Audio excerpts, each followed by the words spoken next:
देखेंगे कि London silver bullet को कैसे ट्रेड करते हैं और CRT को कैसे ट्रेड करते हैं। CRT 1 आवर की CRT हम देखेंगे, 3 AM CRT मॉडल।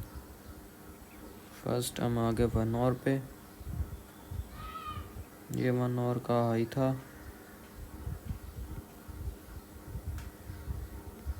ये 1 आवर का लो था और ये 2 AM कैंडल है। ये आप नीचे देख सकते हैं, टाइमिंग जहाँ पे लिखी आती है 2 AM। लंदन न्यूयॉर्क और न्यूयॉर्क टाइम का जो 2 AM है वो कैंडल है। और जो 3 है यहाँ लंदन सिल्वर बुलेट इसे हम कहते हैं। इस कैंडल ने ना इसका हाई स्वीप किया और ये दूसरा हाई भी स्वीप किया। इधर ये वाला, ये क्या ओपन हो गया है,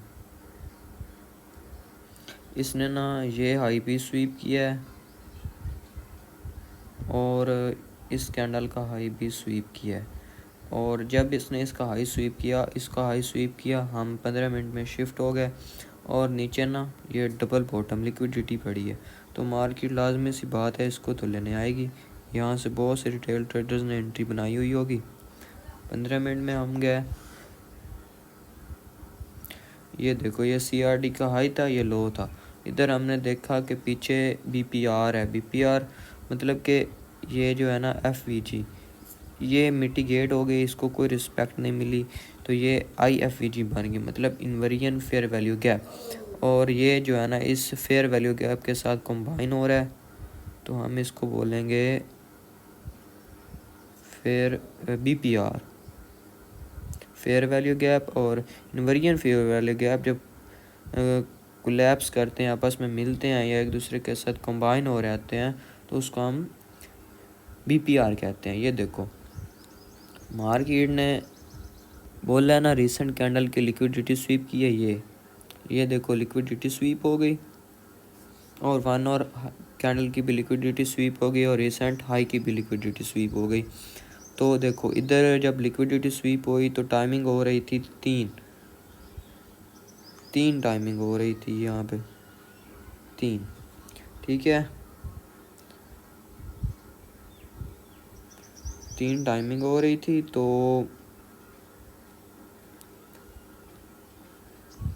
ये फेयर वैल्यू गैप इसके ऊपर ने मार्केट की विक्स गई हैं, ना कि बॉडी क्लोजिंग। अगर मार्केट इसके ऊपर बॉडी क्लोज कर देती तो ये सेटअप इनवैलिड हो जाता। हमने यहाँ से यहाँ तक ये लगा दी। ये होता है डिस्काउंट एंड प्रीमियम। हम बाइंग करते हैं डिस्काउंट में और सेल करते हैं प्रीमियम में। ये ज़ाहिर सी बात है प्रीमियम में था तो हमने यहाँ से सेल ही करना था। और यहाँ से रिजेक्शन आई, इसको हम बोलेंगे रिजेक्शन ब्लॉक। जो ये मार्केट ने वीक बनाई है ना लंबी सी, इसको हम कहते हैं रिजेक्शन ब्लॉक, जहाँ से रिजेक्शन आई है मार्केट में। इसके रिजेक्शन ब्लॉक के सी तक मार्केट ने रिट्रेस किया। हमने यहाँ से एंट्री बनाने का सोचा और ये जो है ना इसलिए मैंने मार्क किया है डिस्काउंट एंड प्रीमियम कि ये जो है ना डिस्काउंट में, ये देखो कितनी सारी कैंडल्स ग्रीन रेड ग्रीन बनी है। यहाँ पे बहुत सारे ट्रेडर्स फोमो जिनमें आया होगा उन्होंने एंट्री बनाई होगी। फोमो, इसको हम फोमो रेंज बोल देते हैं, फोमो रेंज, या इसको कंसोलिडेशन भी बोल सकते हैं, कंसोलिडेशन।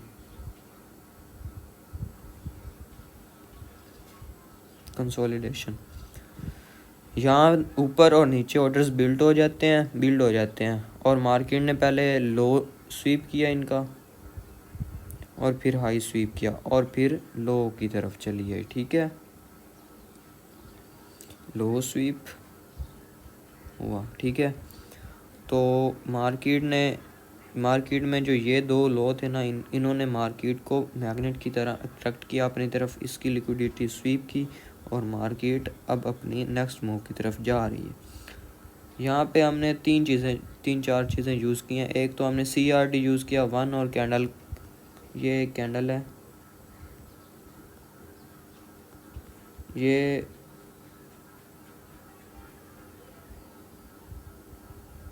दूसरी ये सेकंड कैंडल है और ये थर्ड कैंडल है, फर्स्ट सेकंड थर्ड। 3 कैंडलें मिलकर CRT बनाती हैं। 3 से ज़्यादा भी हो सकती हैं, वो इसके अंदर ही बनेगी। ठीक है,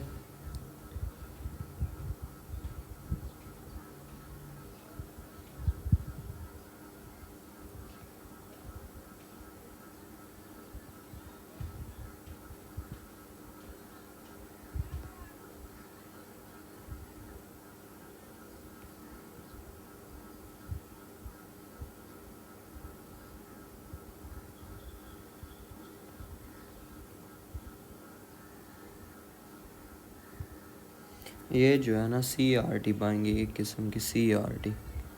ये जो है इस कैंडल का हाई स्वीप हुआ और मार्केट कैंडल ने हाई के नीचे क्लोजिंग की, तो ज़ाहिर सी बात है अब मार्केट लो की तरफ जाएगी। और ये किसी स्पेसिफिक टाइम पे होना चाहिए, कुछ स्पेसिफिक टाइम है वो आपके साथ नेक्स्ट वीडियो में शेयर करूँगा जहाँ पे CRT हैवीली वर्क करती है, जैसे कि 3 AM मॉडल हो गया, 10 AM हो गया। ये इस तरह जो टाइम होते हैं ना स्पेसिफिक, इन पे ज़्यादा अच्छे से मार्केट वर्क करती है। और ऊपर कोई ना हाई जो है ना हाई टाइम फ्रेम का की लेवल होना चाहिए। मिसाल के तौर पे FVG, for example FVG, order block, breaker block, ETC वगैरह वगैरह होना चाहिए, जहाँ से मार्केट रिजेक्शन ले रही हो और किस स्पेसिफिक टाइम पे रिजेक्शन ले रही हो, इसको हम CRT बोलते हैं। ये CRT मॉडल था लंदन सिल्वर बुलेट, यानी कि एक स्पेसिफिक टाइम था, उसने हाई को स्वीप किया, फेयर वैल्यू गैप से नीचे नीचे अपनी क्लोजिंग रखी और रिजेक्शन ब्लॉक के बाद उसने अपनी फिर दोबारा वीक लगाई है, बॉडी क्लोजिंग नहीं की वहाँ तक, नहीं तो फिर भी ये सेटअप इनवैलिड हो जाता। ये जो है ना ये यहाँ से यहाँ तक इसके ऊपर बॉडी क्लोज हो जाती तो ये सेटअप इनवैलिड हो जाता। ठीक है, और ये कंसोलिडेशन थी, यहाँ से बायर्स और सेलर्स थे, पहले बायर्स के SL खाए, ऊपर चली गई, फिर सेलर्स जिन्होंने इसका FVG से लिमिट लगाई हुई थी, इसका हाई का SL रख के उनके SL खाए, टर्टल सूप किया, और रिजेक्शन ब्लॉक से जो इंस्टीट्यूट ट्रेडर थे जो ICT को अच्छे से जानते थे उनको एंट्री दी, और इंस्टीट्यूट के साथ वो लोग एक अच्छी ट्रेड 1:5 6 तकरीबन बन रहा है, वहाँ तक RR लेकर इसके हाई कैसल बनेगा। ठीक है, तो देख लो 14-15 की RR बन रही है, ये एक अच्छा ट्रेडिंग सेटअप है। आप लोग इस पे बैक टेस्ट करें, प्रैक्टिस करें, और ये बहुत ही अच्छा ट्रेडिंग सेटअप है।